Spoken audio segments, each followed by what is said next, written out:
ইমামুল ইনকিলাব আল্লামা Ubaidullah সিন্দি রাহমাতুল্লাহ আলাইহির বিপ্লবী চেতনার প্রকৃত ধারক ও বাহক হতে হবে।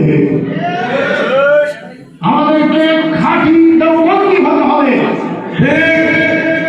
কিন্তু দুঃখের বিষয়, আমরা অমুকের চেতনা বুঝি, মুক্তিযুদ্ধের চেতনা বুঝি, দেওবন্দি চেতনা আমরা বুঝি না। দেওবন্দি চেতনা কি? দেওবন্দের মূল স্লোগান কি? মাশরারে দারুল উলুম দেওবন্দ কি? দারুল উলুম দেওবন্দের মূল বুনিয়াদ এবং ভিত্তি কি? দেওবন্দিয়াত বলতে কি বোঝায়? এই বিষয়ে শাইখুল হাদিস সাইয়্যিদ আহমদ পালনপুরি রহমাতুল্লাহ আলাইহি তিনটি বিষয়কে দেওবন্দিয়াত বলে অভিহিত করেছেন। এক, ইহয়াউস সুন্নাহ।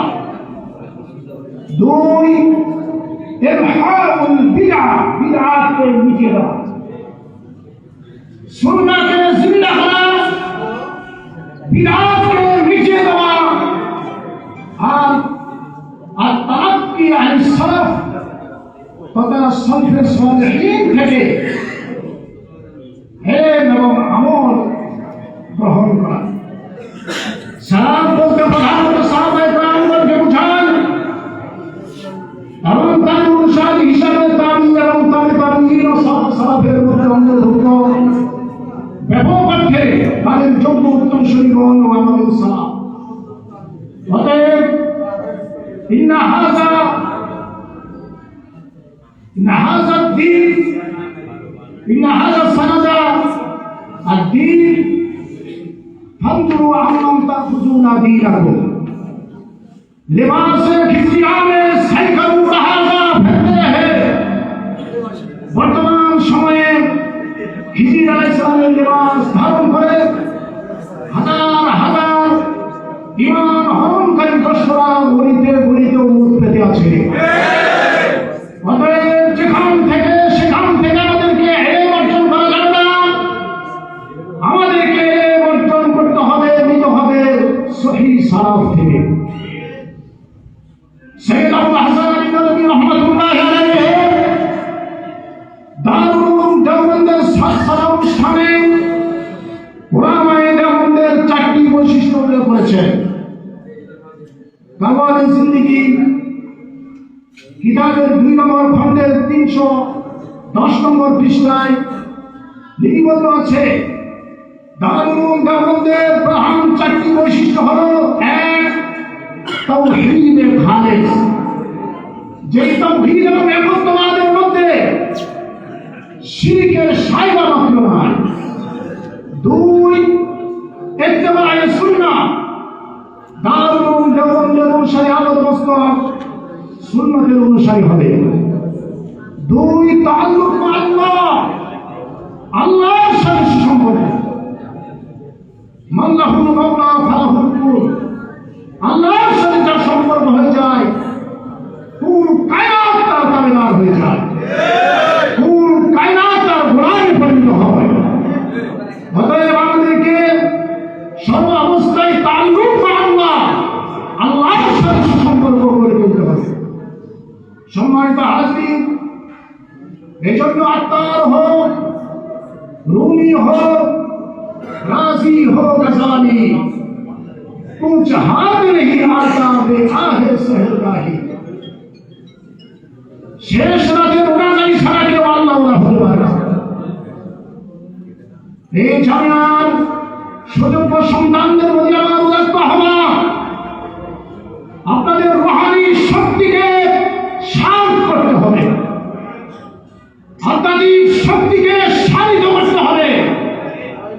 আর এর জন্য তাআল্লুক আল্লাহ, আল্লাহর সাথে সুসম্পর্ক গড়ে তুলতে হবে।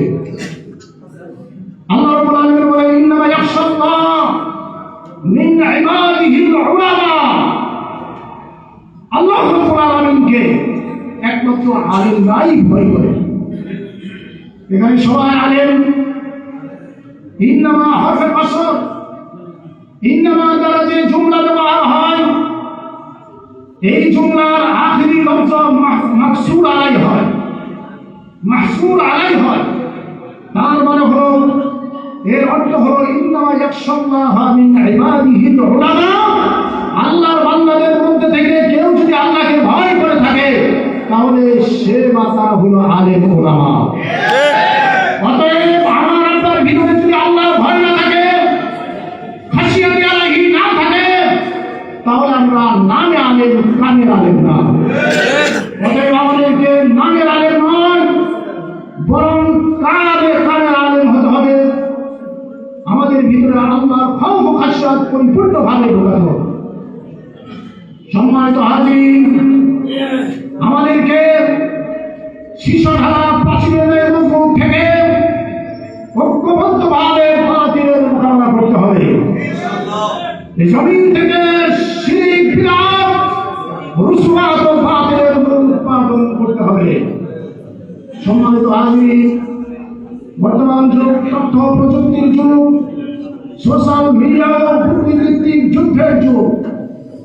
নাস্তিকতা ও বস্তুবাদ আমাদের তরুণ প্রজন্মের বিশ্বাসের উপর আক্রমণ করছে। আমাদের এখন শুধু মসজিদ আর মাদ্রাসার মধ্যে সীমাবদ্ধ না থেকে বরং মসজিদ মাদ্রাসার পাশাপাশি মসজিদের নির্মাণ থেকে শুরু করে আধুনিক তথ্য প্রযুক্তির সদ্ব্যবহারের মাধ্যমে বিশ্বব্যাপী দ্বীনের সহিহ দাওয়াত পৌঁছে দিতে হবে। আমাদেরকে যুগের ভাষা ও চাহিদা বুঝতে হবে।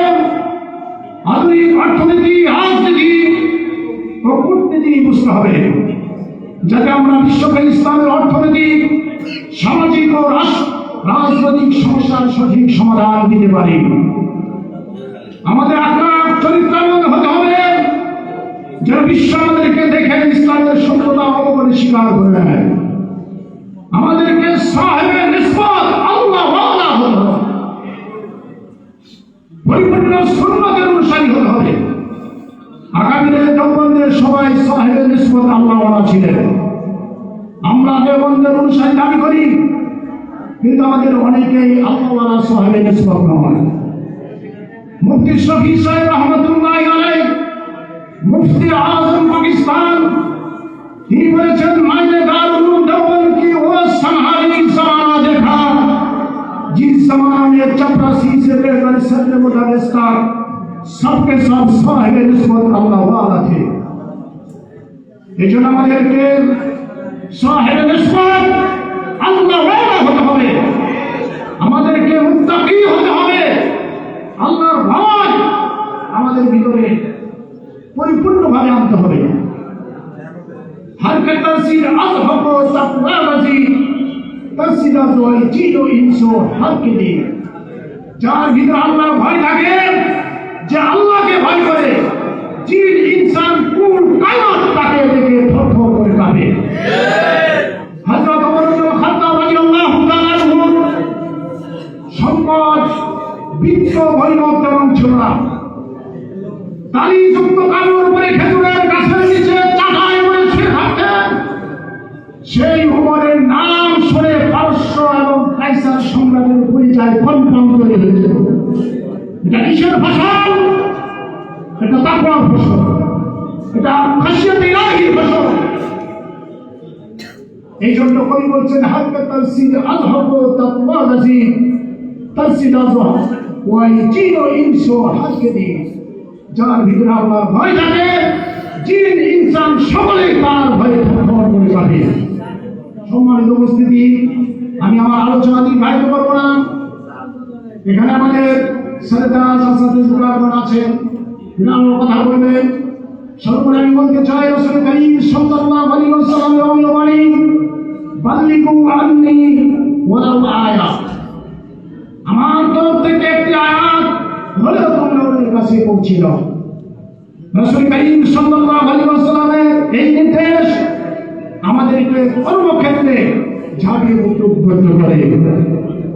সম্মানিত সুধী, এই সম্মেলন থেকে বিদায় নেওয়ার প্রাক্কালে আমাদেরকে এই অঙ্গীকার করতে হবে, আমরা যেখানে থাকি বা যেখানে যাব সত্যের প্রতীক হয়ে থাকবো।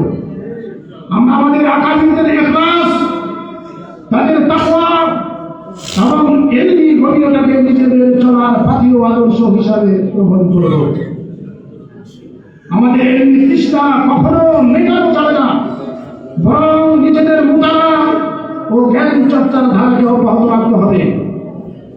আল্লাহ রাব্বুল আলামিন বিশ্বনবী মুহাম্মদ রাসূল